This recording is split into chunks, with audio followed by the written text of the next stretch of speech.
Money FM 89.3. Best of breakfast. The bigger picture, only on Money FM 89.3. Good morning. Welcome to The Bigger Picture. And today we are taking a look at the space of venture investing. And that's where we've got a very interesting backdrop right now with geopolitics raising concerns and also a lot of concerns around consumers holding back on spending to some degree. And all the issues around what's playing out with supply chains, how is that affecting startups as well as the space for raising capital? That's a conversation we're going to be having with Nicholas Cator. He's the founder and managing partner for Venturi Partners. Nicholas, thanks for joining us on the show. Good morning. How are you doing today? Good morning. Thanks for having me. It's a pleasure to be here today. Yeah, it is great to have you here. And this is a very timely conversation because there is a lot going on when it comes to markets. And I imagine it's been keeping you on your toes for a good part of the past year or so. What is the climate right now? How would you describe it? Is it something that's difficult to navigate for you these days? It's definitely not the best environment that we've had for a few years. I think there's two ways to look at it. One is for the funds like ourselves that need to raise capital to be invest in their portfolio companies, and then there's the companies themselves. For funds like ourselves, there's a couple of things happening. One is that, as you probably know, distributions from the industry, some private equity, from venture capital in the West, US, Europe, have actually come down significantly. And so people that have been investing in the space for a number of years are getting less and less distribution. So they have less and less to reinvest into the next fund. So that's the first big impact. And the second thing, of course, is geopolitics, as you've mentioned.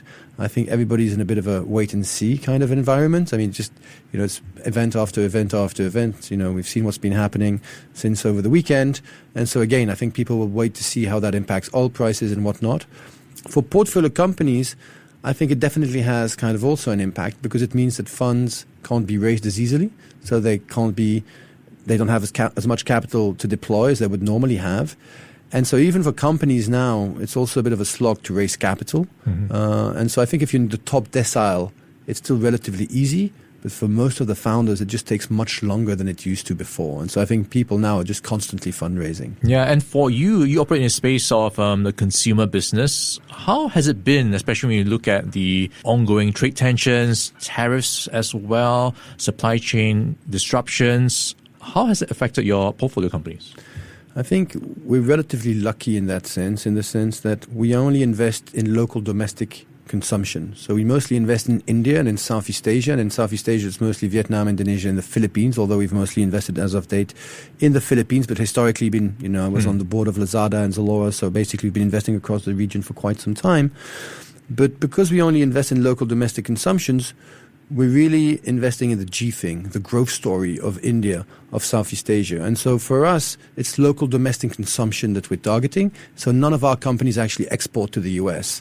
And so in that sense, we've been relatively, we haven't been too much impacted. Now, of course, what could happen is that, of course, this has a medium, longer term impact where growth comes down and that impacts the local consumer. And so consumption comes down and then will impact our companies. But in a direct way, we luckily for us haven't had any impact so far. All right, so let's dive into your portfolio. So let's talk about what is in that portfolio. What are some of the companies that are worth highlighting or getting you excited? So I'll talk about one that's actually present. It's an Indian company, but it's actually present here in Singapore. It's called LiftSpace. It's got a few experience centers. And, everybody's renovated a flat, or for those that haven't renovated a flat, it's always the same 3 pain points, right? One is it's always going to cost you 30 to 40% more than what they told you initially. 2, it's always going to take 3 to 4 months longer than what they told you. And 3, at the end of the day, you're going to have subcontractors pointing fingers at each other saying, he didn't come on time, now I can't come for 2 weeks, and so the next guy can't come, right? And so a constant kind of headache for anyone trying to renovate a flat. And so what LiftSpace does is it tries to address this by being a one-stop shop, completely digitized for the consumer, where you come with your plan, they give you a 2D layout, a 3D walkthrough, and then they take care of the whole installation themselves. So it's quite a unique concept. It's like an super IKEA, but with all the services attached and all the contracting work attached to it as well. So that's one. A couple of others, that are, I guess, closer than India and the Philippines. One is called Dali. It's the largest hard discount retailer in the Philippines. D-A-L-I. D-A-L-I. So, the Aldi and the Lidls of the world. And so in the Philippines, it did not exist until a few years ago. And in 5 years, they've opened 1,000 stores, so growing extremely fast. And I think it just shows that the Filipino consumer there is as well impacted by inflation, like we've seen everywhere in the world. And so if you can get the same quality unbranded for 30% less, he's very happy to do that. And then another one that we've got in the Philippines is also quite an exciting one. It's called Pickup Coffee. And so there, interestingly, Philippines is the 5th largest coffee market in the world because of the American and Spanish heritage.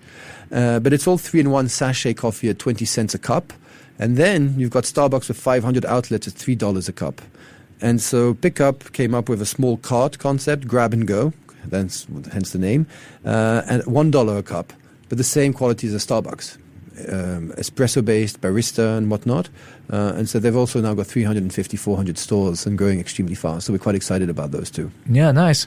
This brings to mind this question. What do you look out for when you're investing in a company? Do they need to have unique selling points, a particular growth rate or margins?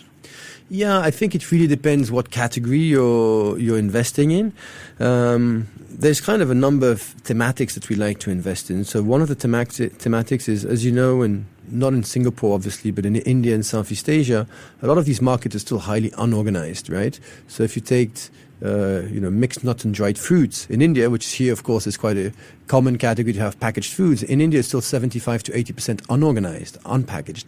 And so there, if you launch a brand, it's relatively easy to kind of gain market share because that's the shift that's happening, right? So that's something that we like, is that thematic of going from unorganized to organized, and where you can actually create leading brands in categories that are not emerging, but which are transforming, right? And then the other one that we quite like to invest in is more what we like category creators, right? So brands that are coming in new long-term consumer trends, which we know are not fads, they're there for the next decades. And for example, if you look at, India, like Southeast Asia, fertility rates have come down substantially in the last 20 years, from 4 to 2 probably. And so what's happening is people are getting married later, people are having less children. So, for example, pet care and pets are on the rise, right? So that's a new category that we're looking at. In the same vein, elderly care is on the rise, right? So I think for us, what we'd like to try is invest in long-term consumer trends, but at the same time, what's really important is each brand needs to have a unique value proposition that makes it unique and different from the consumer's perspective, and where basically we see this repeat purchase behavior. And I think that's what's really important for us, first and foremost, is really have that unique USP, if you want, that makes it just slightly different. Because you can even come in categories which are relatively crowded, but if you change something and that you have a very unique value proposition, I think that's how you can get an edge and really stand out. So you're keeping your eye on the trends, also looking at the numbers. So how much is data-driven? How much is gut instinct? So for us, we're quite lucky because we're a growth investor. And growth investor means we normally invest in companies that have $20 to $25 million of revenue and that are growing fast. So we're not an early stage investor like a pure venture fund that comes in when, it's a concept, it's an idea, it's a business plan. And so when we come, there's a product market fit. There's 2, 3, 4 years of data and numbers. And so we can actually look at growth. We can look at profitability. We can look at gross margin. We could look at repeat purchase rates. And so for us, we actually have a lot of data to look at. So for us, it's a real combination of both, because ultimately as an investor, you're always backing a founder. And that's the most single important thing. Great. We've seen that play out in many ways. We've seen that play out in all ways, and I think that's probably where you learn the biggest lessons as an investor is not when it goes right. It's very easy to say, I did it all myself and I caught it. And no, I think that's not the reality. I think you really learn and grow as an investor when you actually learn from your mistakes. Still make mistakes, right? But I think that's how, over time, we try and find what are the key good things that make a founder. And that's how we then try, of course, add a few other lenses which can be more data-driven. Because for us, to come back to your original question, because we're a slightly later stage investor, we have data to analyze and to crunch, which makes so it's not only intuition. I guess it's a good time to ask you what advice you would give to aspiring founders hoping to attract VC investment. What do they need to highlight or have in place in order to get you on board? I think these days, because of the world in which we're in today, with what we spoke at the beginning of the interview, with geopolitics, and it's a harder environment to get funding. I think now it's important to have, on top of just a great product, a great service that stands out, which can be either, as I expect, in a variety of industries, but you need to have solid unit economics. So you can't wait and keep saying, I'll get to profitability when I reach 100 or 200 or $300 million of revenue. You've got to start showing as early as possible that you're at least making money on every transaction. Of course, you might still be burning because you're building your team, you're investing in tech, you've got a huge research and development team, you've got SG&A. But ultimately, it's important to make sure that on a unit economic level, so that every transaction, at least you're showing that you're making money, to then give the impression that, okay, if I scale up, I'm definitely going to get to profitability. And I think that's something now where people are much more conscious about than before.